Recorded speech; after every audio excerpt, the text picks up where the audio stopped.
بعد السقوط المدوي للعدو العربي الأبدي حزب الاستقلال، خلفه حزب العدالة والتنمية المغربي الذي يقود الحكومة في المغرب منذ سنة 2011، وهو أكثر حزب رفض وعاد الأمازيغية في الثلاث عقود الأخيرة، وأكثر حزب روج للتعريب والاستعراب والتحول الجنسي والتبعية للمشرق الإسلاموي، سواء كان هذا المشرق عربيا أو تركيا، وذلك عبر مختلف أنشطته الحزبية والثقافية والإعلامية وأنشطة جمعيته الدعوية التوحيد والإصلاح. فهذا الحزب وقف ضد دستورة الأمازيغية عقب حراك 20 فبراير 2011،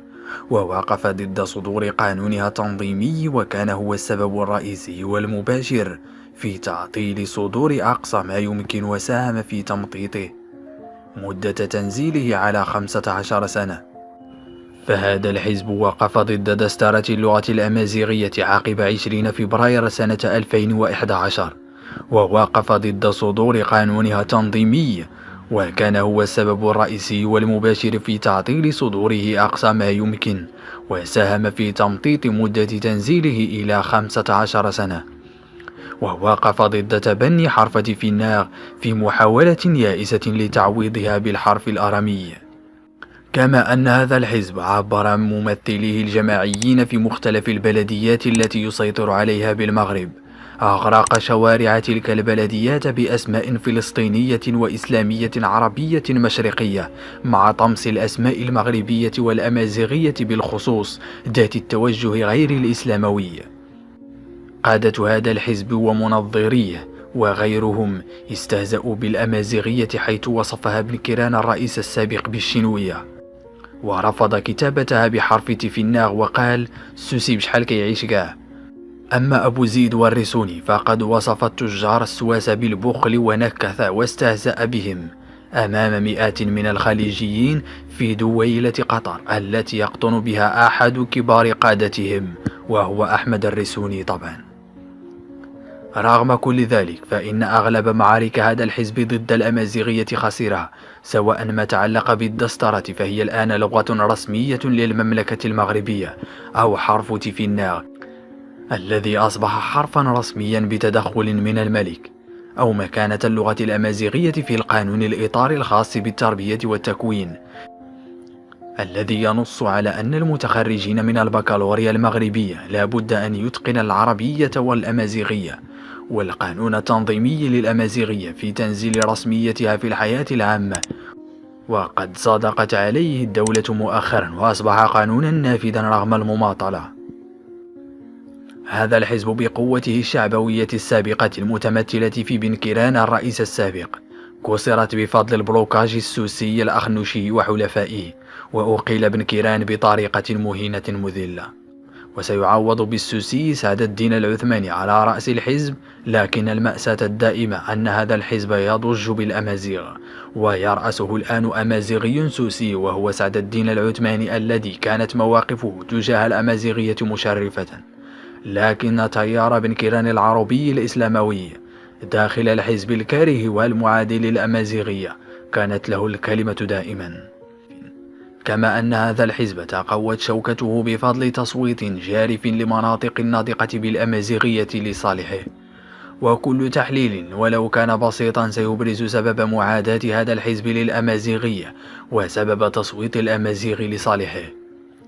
فمعاداة هذا الحزب للأمازيغية ترجع للتبعية الإيديولوجية والثقافية لقادته لتنظيم الإخوان المسلمين واستيلابهم الهويات بالمشرق العربي مؤخرا، وبالنموذج التركي وحلمهم بدولة الخلافة الوهمية، مما يجعل مشروعهم المجتمعي مناقض للمشروع الديمقراطي الحداثي الذي يتميز بالتعدد السياسي والثقافي واللغوي، والذي تجد فيه الأمازيغية مكانتها الرئيسية المستحقة.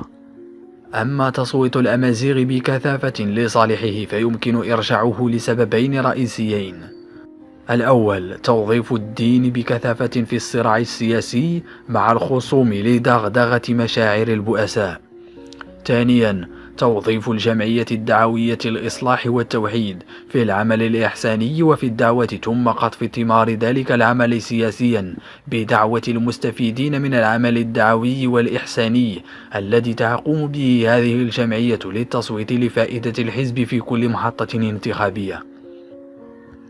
من حسن الحظ أن هذا الحزب لا يسيطر على دواليب الدولة ولا يرسم وحده سياستها، ولا يقوم وحده عبر الحكومة أو المجالس الجماعية أو الجهوية أو الإقليمية التي يسيطر عليها بتنزيل تلك السياسات، وهو ما يفسر فشله في معاركه ضد الأمازيغية رغم نجاحه في تأخير تنزيل القوانين الخاصة بها، ونجاحه في خلق تيار واسع من المستلبين بالمشرق وبتركيا المعاديين لكل ما هو أمازيغي أصيل.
أعزائي المشاهدين، عزيزاتي المشاهدات، أهلا ومرحبا بكم في قناتنا أمازيغ تيوب